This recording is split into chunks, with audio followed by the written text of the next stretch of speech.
हृदयी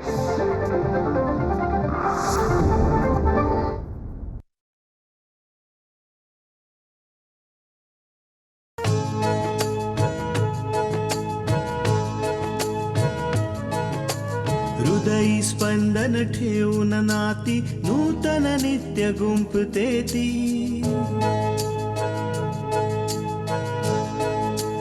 हो हृदयी स्पंदन ठेवून नाती नूतन नित्य गुंफते ती. अंगणाची किरणे होऊन घरटे स्वर्णिम करते ती. स्मित फुलवून अधरांवरती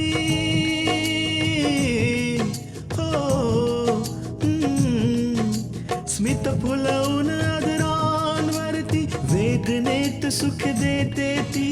लेक वहिनी आई होऊन जीवन आभा होते ती. सुकन्या सुकन्या सुकन्या आमच्या कन्या. खूप विश्वास आहे ना आईवर सगळ्यांना? पूर्ण विश्वास आहे.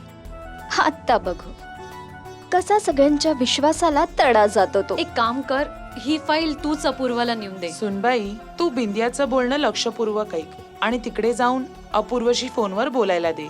बिंदिया इकडूनच सगळं समजावून सांगेल. मी विचार करत होती की आज आहे ना मी त्यांच्या खोलीची सफाई करून देते. त्या कामात इतक्या बिझी असतात ना की स्वतःच्या खोलीची सफाई करायचं राहूनच जातं. आणि जर मी असं केलं तर त्याच निमित्ताने त्या माझ्यावर खुश होतील.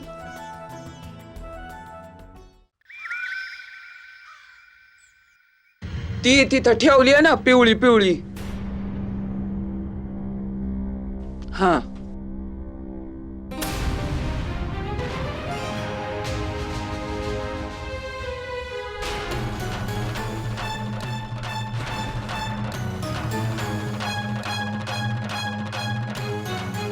ते काय आहे धाकटी सुनबाई?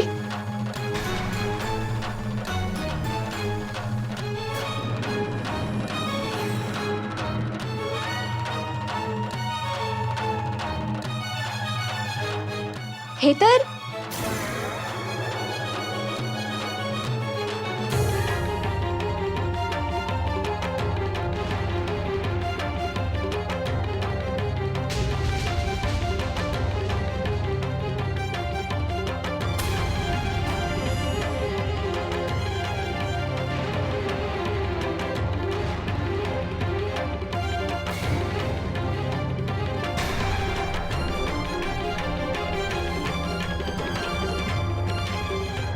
आजी, हा तर तोच हार आहे जो चोरी झालेला.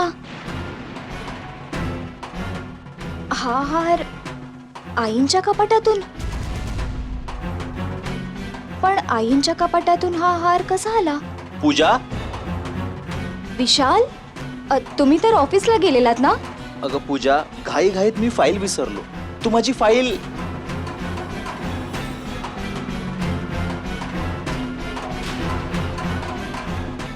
हा हार हा कुठून आला पूजा?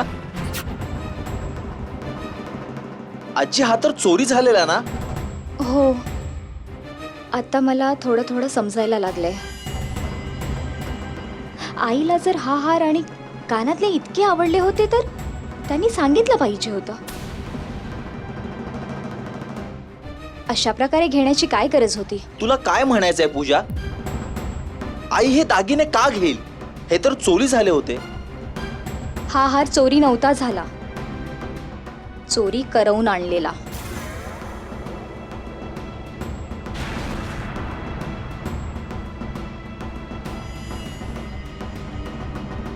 हे तर लय गंभीर प्रकरण दिसतंय. मला दिनू बरोबर बोलावंच लागल. आजी, तुम्ही बरोबर बोलताय. या गोष्टीचा निकाल बाबाच लावतील. आता दाखवते आईंना. तुम्ही मला स्वीकारलं नाहीत ना? आता बघा, आता ही तुमची पूजा तुमच्याशी कशी वागते. तुमच्याच घरात तुम्हाला सर्वांसमोर मान खाली घालायला नाही लावलं तर नावाची पूजा नाही.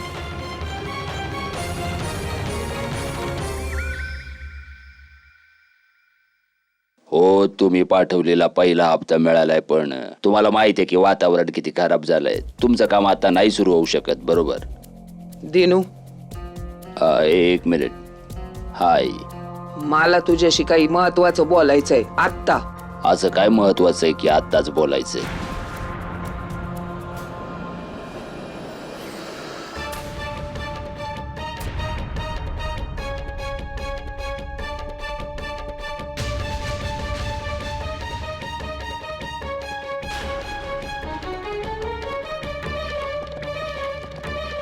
हे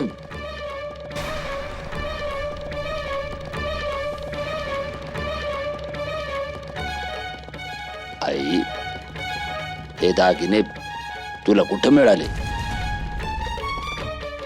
बाबा मी सांगते.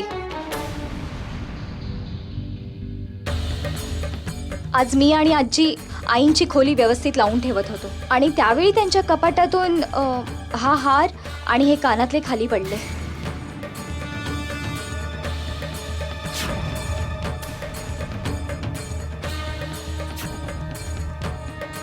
शकुंतलाच्या खोलीतून? पण हे दागिने तर कोणीतरी तुझ्याकडून चोरले होते ना? हाच तर मोठा घोळ आहे बाबा. आम्हाला कळत नाहीये की हे दागिने आले तरी नक्की कुठून. विशाल बेटा, आधी सोनबाईला बोलवून घे, तिला विचारूया. तिला खरं काय ते माहित असेल. शकुंतला, शकुंतला, आले. बोलावलं तुम्ही?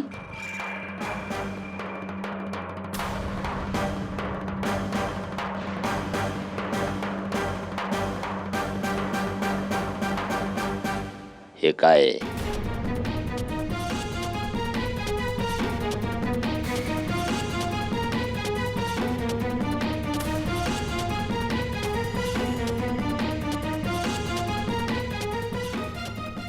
हे हे तर दागिने आहेत.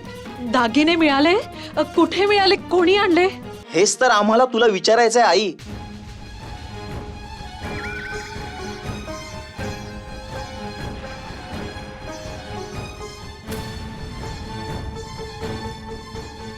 हे दागिने कुठून आले? कोणी आणले हे दागिने? हे काय बोलतोयस तू विशाल?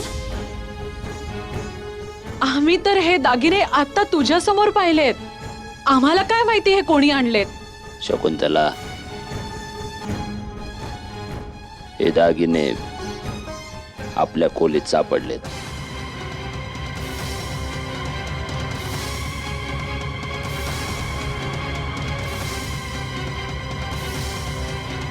आता तरी खरं सांग आई, तुला हे दागिने कुठून मिळाले? आता खोटं बोलून काहीच फायदा नाही आई. शिस्तीत बोल विशाल.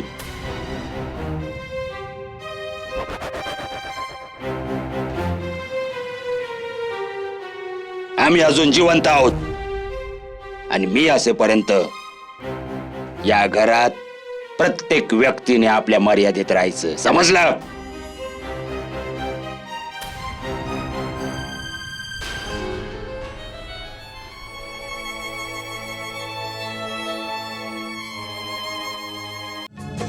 सुकन्या आमच्या कन्या.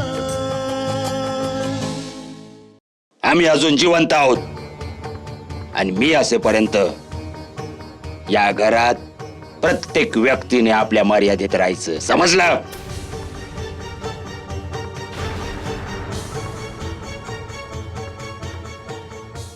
जोपर्यंत सत्य समोर येत नाही तोपर्यंत कोणावरही आरोप करू नये. हे बघा बाबा, तसं नाही आहे. दागिने आईच्या खोलीतून मिळाले, मग त्यांनाच माहिती असेल ना.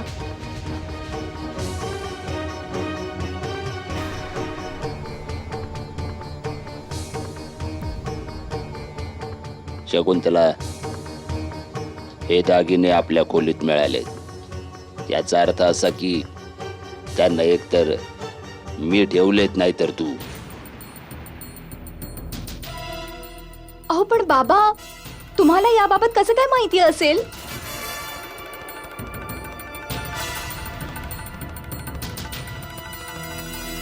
हे तू काय बोलतेस धाकटी सुनबाई?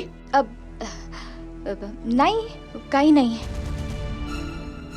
आम्हाला वाटतंय की तुला काहीतरी बोलायचंय.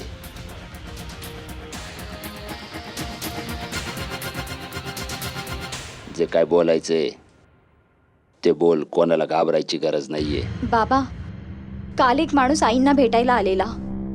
त्याने आईंना एक पिशवी दिलेली, बंद पिशवी.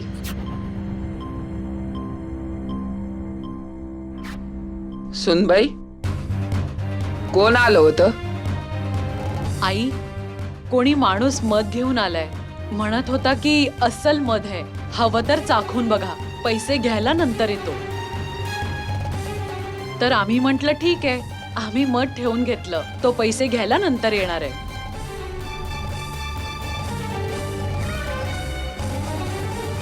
तुम्हाला माहितीये का तो माणूस कोण होता? तो तोच होता ज्याने मला बेशुद्ध करून माझे दागिने लुटलेले.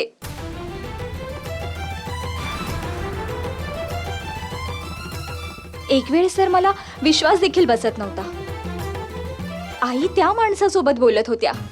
त्याने मला पाहिलं आणि तो लगेच घरातून निघून गेला.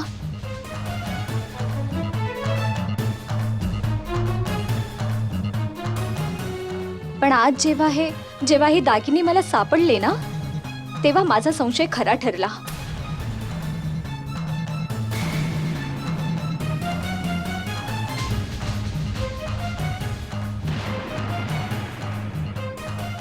पूजा, तो माणूस आपल्याला मध द्यायला आला होता, दागिने नाही.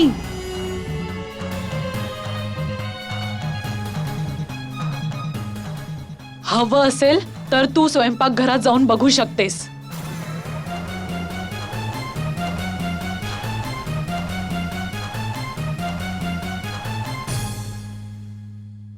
तुम्हा लोकांना पण हेच वाटतं की दागिने आम्ही चोरलेत.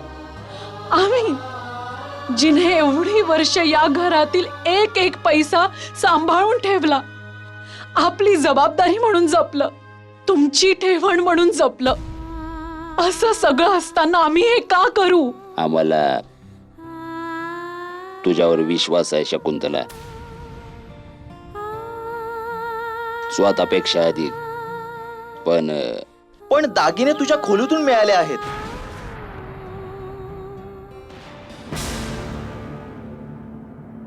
जर तुला पाहिजे होते तर आजीकडून मागायचे होते ना. हे सगळं करण्याची काय गरज होती?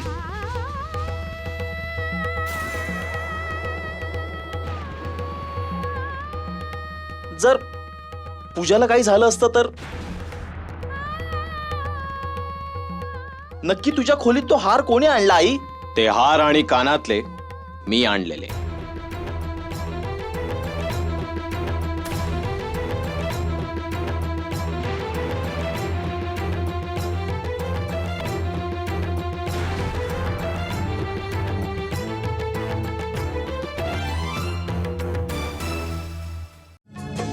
सुकन्या आमच्या कन्या. ते हार आणि कानातले मी आणलेले.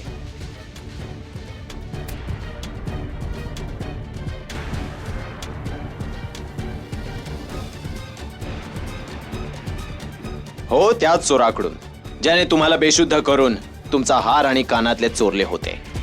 किती खोटं बोलतायत विराज भाऊजी. अरे, जेव्हा हार चोरी झालाच नाही, मग यांनी आणला कुठून? राज, जर तू हार आणलेला तर मग आम्हाला सांगितलं का नाही? बाबा, तुम्ही मला सांगितल्यावर काल रात्रीच मी त्या चोराला पकडला.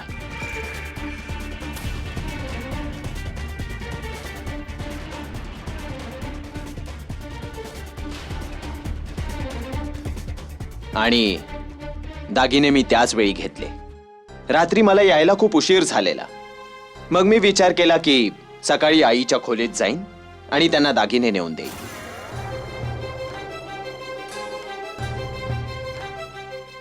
पण जेव्हा सकाळी उठून मी आईच्या खोलीत गेलो तेव्हा ती तिथे नव्हती. तुम्हाला तर माहित आहे की आईला सकाळी लवकर उठण्याची सवय. ती मंदिरात गेलेली आणि मलाही एका अर्जंट कामासाठी बाहेर जायचं होतं.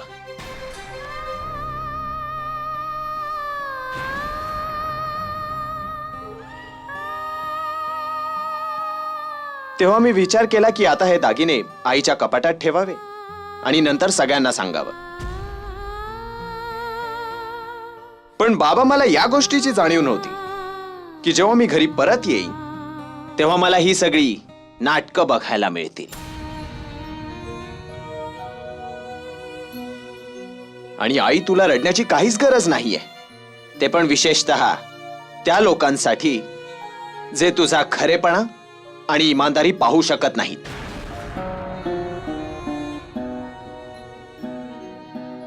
तसं काही नाहीये इराज. आमचा सुनबाईवर विश्वास आहे. मला माहित आहे की इतकी वर्ष सुनबाईने उत्तम घर सांभाळले. ते तर जेव्हा धाकट्या सुनबाईने ते दागिने आणि त्या माणसाबद्दल सांगितलं तर मी विचार केला की तिला समजवावं.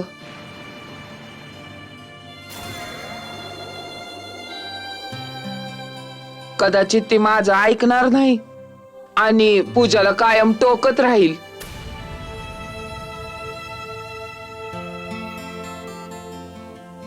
म्हणून मी विचार केला की सुनबाईला इथं बोलवावं आणि तिनं सगळ्यांसमोर खरं काय ते सांगावं. आई, आम्हाला तुमच्याशी काही बोलायचंय. आई, इतकी वर्ष आम्ही तुमची आणि यांची सेवा केली, तुम्हाला कधीही तक्रारीची संधी नाही दिली.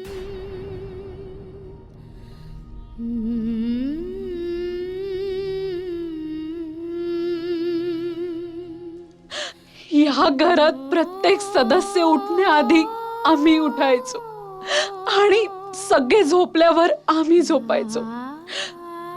का? कारण आम्हाला वाटायचं की हे आमचं घर आहे.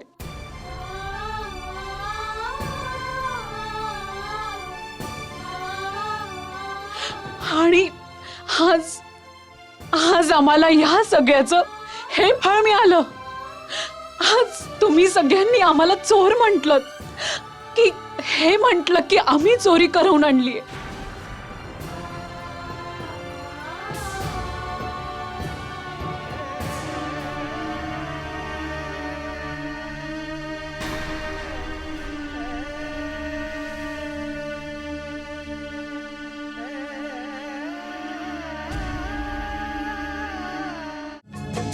सुकन्या आमच्या कन्या.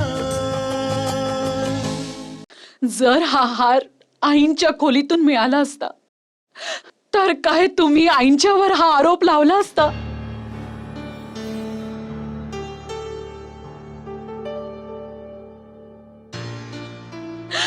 आईशी कोणी जर वरच्या आवाजात बोललं तर ते तुम्हाला जराही सहन नाही होत. आणि विशाल, तू जगातला पहिला मुलगा असशील ज्याने आपल्या आईला चोर म्हटलंय.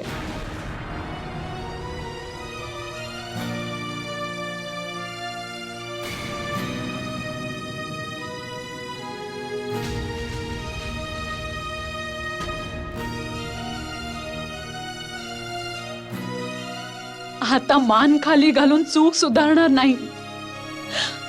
आम्हाला वाटतंय की मुलांच्या संगोपनातच काही चूक झालीये. असं वाटतंय की आमच्या लाडाने तुला एवढं बिघडवलं की तू मोठ्यांचा आदर करणं देखील विसरून गेलास.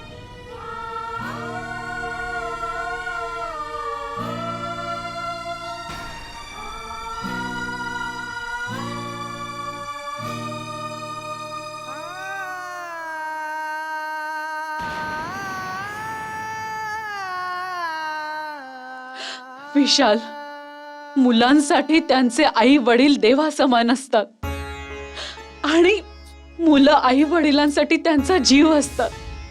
आणि तू आज आपल्या आईवर आरोप लावलास.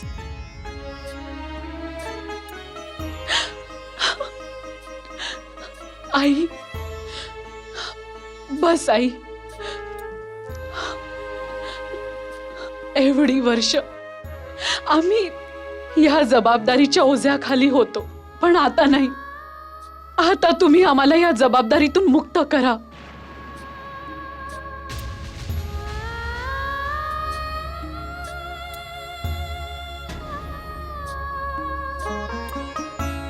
जोपर्यंत विश्वास होता तोपर्यंत आम्ही ही जबाबदारी प्रामाणिकपणे निभावली, पण आता नाही. तुमचा विश्वासच नसल्याने आम्ही ही जबाबदारी नाही निभावू शकणार.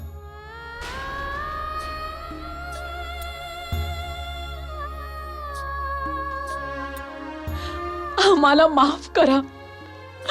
वाटलं तर या घरातून आम्हाला बाहेर काढा, पण ही जबाबदारी आम्ही नाही निभावू शकणार. नाही निभावू शकणार.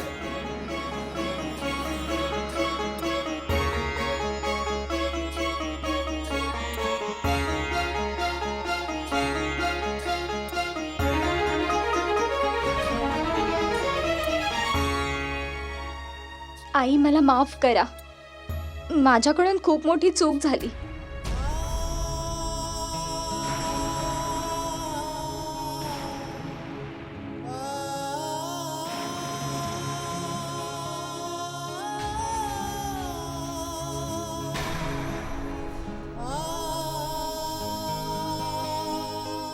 पूजा, यापुढे लक्षात ठेव की अशा प्रकारची चूक पुन्हा होता कामा नये.